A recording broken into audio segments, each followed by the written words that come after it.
Okay, welcome, Drew. Today we are talking with Drew Glebow, who is also known as Dr. Ace, and he is Southeast Queensland's premier sensory illusionist and owner of Smarts Art Entertainment with 10 years mastering magic and delivering 5-star events. He's a versatile performer who fuses close-up, um, parlor and stage illusions with comedy, hypnosis, mentalism, and escapology. Former resident magician at theme parks, he has entertained millions from the Magic Castle, also a clinical hypnotherapist and author of The Wild Journey. Dr. Ray's champions family, friendliness, fun, and joy of wonder. Drew will also present at the ABH Hypnosis Conference next month in September. His topic is the willful suspension of disbelief. So thanks, Drew, for being here. That's all right. It's a pleasure. Yeah, good. So what does willful suspension of disbelief mean in the context of hypnosis? So it's interesting because I'd been doing what I've been doing as a magician since I was a child, but obviously the hypnosis component came later in my life. And I didn't realize it until I was doing my own research and development that I was actually and not just me, but anyone that does hypnosis is actually applying the willful suspension of disbelief in their practice, whether it's on stage or whether it's in a therapy situation one on one. And I'd been doing it all my life as an entertainer in the aspects of being a magician illusionist. But the willful suspension of disbelief is exactly that. And that's exactly what you do when you're doing hypnosis is you're applying that willfulness that person's allowing to suspend their disbelief for that moment of time, and that's what gives them that opportunity to then go into that trance-like state and believe and hear and feel what you're putting down, basically. Yeah. Mm. So how does your experience and background as a magician and illusionist, as you said, that stuff came first, how does that influence your approach then later on to applying hypnosis in a therapeutic situation? So it's I see it as I guess I've been asked before to, because I'm really good with kids in particular, to become an educational teacher. And I've neglected to do that because I feel my platform is the stage and that's where my education is. Mm. So my education and doing what I do really is quite powerful because I not only get to, in front of hundreds of people, sometimes thousands of people, actually get to represent the hypnosis contingent of people doing therapy and stuff. But I like what I do because even in a platform of comedy hypnosis, which some people can look down on, I myself bookend the importance of hypnosis at the start and at the very end, so that people understand exactly. So hopefully, I'm promoting that sense of therapeutic side of it really well by using it and demonstrating just how well it works by using the idea of saying to people, this is now just a demonstration of bringing out the inner child and having some fun. Mm. Yeah. Okay, great. So that sort of leads me on to the next question. I guess when you're presenting at conference, there's going to be a lot of coaches and trainers in the audience. So what is it that they can learn from mentalism and illusion to improve their client buy-in and rapport during therapeutic hypnosis? The biggest thing that I bang on to everyone is the three major pillars, which most people know, but they might slightly have variations on, is always, making their client or the people that they're doing hypnosis with very relaxed. Also, that rapport is so huge. So, obviously, without the rapport, you can't get the client to relax. So, they're two pillars that are very important. But the third one, the most important one, is confidence. I've seen a lot of coaches, I've seen a lot of therapists that just don't have the confidence in themselves. So that transpires across to the client and Mm. they feel that, they sense that energetically. So, I mean, if someone's not going to be confident. It's a fine line though. I have seen hypnotists on stage as well, where Mm, they, or in therapy, where they actually take it to the next level and they become aggressive. So they mm, don't understand the concept of what's assertive and what's aggressive. So yeah. assertiveness with confidence is hugely important. So yeah. Yeah. Yeah, so those of us who have studied hypnosis, we do learn that the clients are only going to actualize what we believe. So when you were, developing, I guess, your performances after learning hypnosis and things like that, and incorporating that more in, what was it that helped you through that period of, I really need to believe that I can actualize this? Yeah, so it's a funny story. I think most stories are usually quite funny in some way because people often sometimes start their journey thinking or visualizing something in one direction, but end up completely going down a different path. And that's what happened with me. So I myself I'd always been fascinated with hypnosis ever since I was a child. And I never really knew much about it because back in my day growing up, all I had was television, a couple of books. That was really it. And they never really kind of allowed you to understand the practicing behind it. So I thought you had to have crazy eyes or a certain voice to put people in a hypnotic state. So I backed away from it and went, "Oh, you got to be special." So I then later on realized that's not so. So I wanted to advance my studies in doing it specifically for stage. But then when I was doing it and I went through, and most of my training was through Adriana, I then realized, wow, this is so much more. Like, this is way, way much more. And the rabbit hole has rabbit holes down inside the rabbit hole of, Mm, neurological understanding on how the brain works and stuff. So I became really invested and really interested in that. And then I really started to see not only the therapeutic benefits and advancements, but also it was reflecting back on me as well. I was improving in my own self awareness, and I was also becoming so much stronger and better at things I was doing because not only was I going and helping people, but I was also reflecting that back on my own life. So mm, yeah, so anyone that's doing it must, if they're honest, they must be finding that those sessions, even just with someone talking about, say, let's say smoking, there's some mm, reflection that comes back on you, and you sort of then go, "Hang on a second, that kind of sits in where I'm at the moment, and I need to change that." So mm. Yeah. yeah. Okay. Mm. So recognizing what's outside, you, and then reflecting on, what is going on within you that's sort of perpetuating that. Yeah, Mm, yeah, okay. yeah. Mm. So how do you think that, coming from that background where you have a lot of people in front of you, that you're lowering their defenses and, getting them to be suggestible, I guess, to what is going on.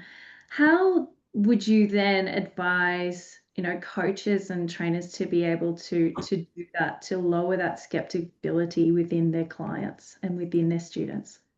Yeah, and that's really important what you just hit on then. I think, what you just mentioned then is the biggest, most hardest thing to sell to an audience or to sell to a person. So you've got to sell the product of hypnosis Mhm. the right way and not the wrong way. And there is a right way and a wrong way of doing it.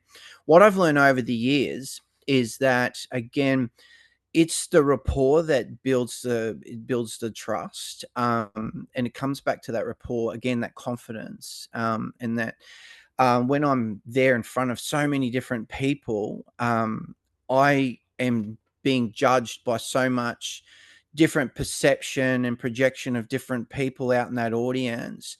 There are Mm, people that absolutely totally disregard it. They're like, they might be a partner of someone that's there because they want to do it.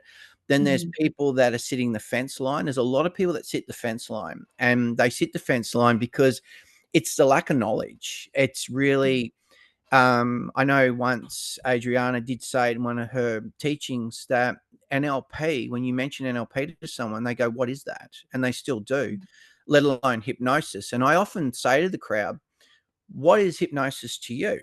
And often enough, you'll get a couple of people put their hand up and they'll tell you. And then you go, "Well, forget everything that you know." So I Mm, basically get them to then start from scratch. So the first thing I always start off by saying is that hypnosis is a lot more simpler than you realize. So I often then sell the idea to get the people, because I got to get the people up on stage, and it's a numbers game, as we know. So mm, to get those numbers, I've really got to have a good sales pitch, and and it's no different to having a client in an office. mm, So I then have to make them believe that, mm, even regardless whether they are going to struggle to go under that particular moment of time, that they will, and that, so I start creating that willful suspension of disbelief straight away. So I start saying, well, the reason you're here is because subconsciously you've been brought here. It's just like driving your car. Subconsciously, mm, you're not aware of the things you're doing, or maybe when you've got the itch on the nose, you scratch it without realizing it, but you have to mm, do it. So you've been brought here. And then I go into the idea of, you realize it's self hypnosis, that you do it yourself. In fact, you do it every night when you go off to sleep. You go through those transit states, and then we yeah, wake back up. mm, So then I give them so many examples that they then start to believe what I'm saying. And then they start to change that neurological thought process. And then they start to believe what mm, I'm saying. So then it's enough for them to come up onto the stage to at least then trust me. So sometimes, often too, I'll play with the audience. So mm, I will build the rapport by doing a mind reading act or something like that. And mm, as silly as it might be a total setup fail, it might be something, and I'll demonstrate this when we do the conference with the yeah, audience. And totally sit there laughing, and you'll totally sit there going, "How stupid was that?" But the idea is that we've just built the rapport. We've just built that relationship within like 5 minutes of trust. And once sure, you've got that trust, then the relaxation, it's like, "Well, this guy seems pretty cool. He's not out to hurt me. He's not out to, cause me any problems. I'll give him yeah. a fair go. Let's do this." So, yeah. Yeah. Yeah. And also upfront, as you said, you dispel those beliefs that, might be inhibiting them for that full participation as well as Yeah. build. So, The two biggest things I find with, an audience, which is also your mm, clients, the two biggest things over the years is that, it's they don't wanna be made a fool of. So mhm, that's one big thing. And the other thing that I found as well is they don't want to, blurt something out, or do something against their will. mm, They're the two biggest fear factors that I found over. I've traveled around Australia, and they're the same two things. I don't want to be made a fool of in front of people, and I don't yeah, want to blurt something out or do something that's going to be against my will. And obviously, as you know, even with your critical faculty down, you still can't make someone, do something unethical or against their morals. Yeah. yes. Okay. So coming back to, you said that, you naturally have found it great to work with kids, that the kids love you. So incorporating fun and humor, how do you think that that could help coaches and trainers be able to deepen transformation? Um, with a client of any age, are you talking about just in Yeah, general? clients or students. Yeah. Yeah. So yeah, basically, like what I found with children are much. I guess probably the best way to say it, as we get older, we become more fearful. Mhm. So we become more conscious of things, like, I'm not going to jump on that roller coaster because I heard in the news the other day that a wheel came off one or something. And so, or swimming in the ocean with a shark because there was a shark attack. So, but as a kid, as we all know, we grow up and that fear factor is a lot less, if probably in Mhm. some cases not at all. So we're bulletproof. So Mhm. what I find, generally speaking, if you're a coach or you're anyone that's doing hypnosis, you've got to aim and look at the inner child of a person. So Mm-hmm. you're targeting that inner child. Everyone's got it because that's how we have childhood trauma, because the information's still all there, as we know. It's subconsciously suppressed, just like a hard drive. You defrag it, it compresses, it compresses. So, Mm-hmm. but it's there. It's just a matter of obtaining that and then reaching in there with their acceptance and pulling that inner child out and allowing them to experience that. That's why, as much as some people sit there quite prudish or quite stern, they might have a CEO or boss over to their shoulder. Eventually, once they let go of that and they just realize they're there to have some fun, or Yeah. they're there to bring out the positive learnings, they relax. And then that's the pillar one: relaxation, trust. Yeah. Pillar two. Yeah. Yeah, sure. Oh, Yeah. so talking about your topic for the upcoming conference, Yeah. so what is it that you want, coaches and trainers and, members of the public that are coming to the conference to walk away with regarding, the Yeah. suspension of disbelief? I think, what I want is I want them to understand it better and also then transfer that information to their clients. What I've seen a lot of, and this is from my learnings being in classrooms as well as coaching, is that sometimes you can be a little too assertive, and when you're a client, basically you're a practitioner doing therapy work, I found a lot of them are quite serious. Need Mm-hmm. to basically loosen up a little bit, just Yeah. relax, but still maintain the level of confidence, but understand and really project that side of the willful suspension of disbelief. The best way that I'll teach this when I talk in the conference Mm. is it's an unwritten contract. It's a contract that is subconscious. And when you're watching a movie, that's exactly what's happening. Is you're going into an unwritten contract and you're then watching a movie, be it Superman or Titanic or a horror movie, Mm. that you're allowing the director or the producer to entertain you with that willful suspension of disbelief. So at some point, you find yourself scared, laughing, cheering on a villain or a hero, or you know, getting upset because Jack got kicked off the piece of board and he's he sinks to the bottom of the ocean. Um, Mm. that's the willful suspension of disbelief right there. You forgot they're actors. You forgot it's a movie. You're actually a part of it. But I think the biggest key thing that I found with my clients to get them into a better rapport with me and get them into a more relaxed state is we know and we understand all the terminologies, all the big words, and we understand, NLP, neurological, and hypnosis this, and therapy that. But I think what we need to do is we need to lose the titles and we Mhm. need to make it a much more, I guess, grounded, a much more natural approach. And that's what I do up on stage. I don't really talk a lot about I'm going to hypnotize you and I'm going to put you into a hypnotic trance. And I lose all that. So I basically say I'm going to make you feel really relaxed. It's going to feel dreamy. You're going to feel like you're dreaming, but you're there. It's really weird. It's wonderful. So I make it sound really fun, but without deluding to the idea that they're still altering their state of consciousness. So, but Sure. one of the biggest things that I find freaks people out as a client, and a lot of therapists say it, and this could be debatable, but this is my perception on it. Is they say you'll be unconscious. You're going into an unconscious state. Yeah. Okay. If you really look at it, if you're unconscious, you're on the Mm. floor. Not responsive. No. There's not happening, right? So what I say to them, you're just altering your state of consciousness. So Yeah. you're and then I explain how that's related to drinking alcohol and stuff like that. So a lot of them go, "Oh, yeah, that was me on Friday night." So that's what they've got to do. They've really got to when you're talking about rapport, people talk about it, but I Mm. don't think they kind of understand how the rapport really looks like sometimes. And Yeah. they're kind of like, I'm the practitioner, you're the client.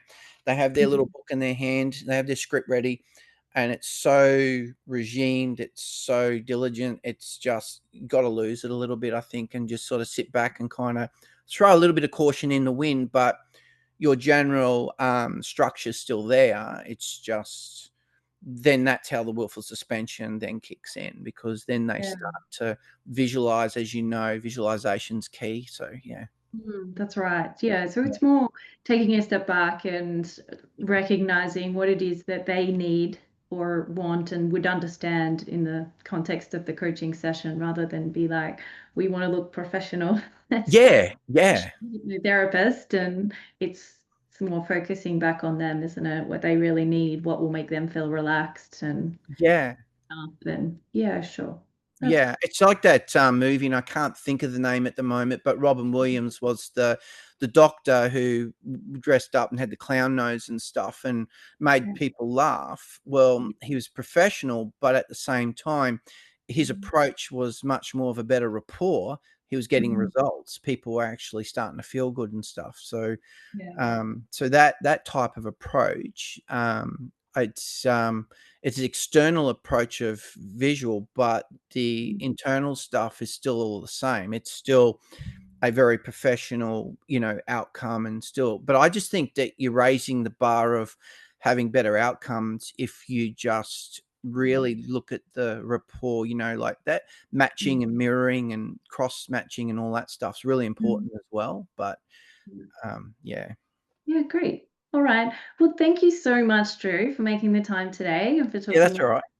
giving everyone a little insight, little taster Mm. of what they might experience at conference when they come along to see yourself and all of our other all of our other speakers, present there. So I'd encourage everyone, if they haven't registered, to register for the conference this year. Come along, see Drew in his live session, and we look forward to seeing you there. Yeah, it'll be a lot of fun. Great. Thanks, Drew. Thanks.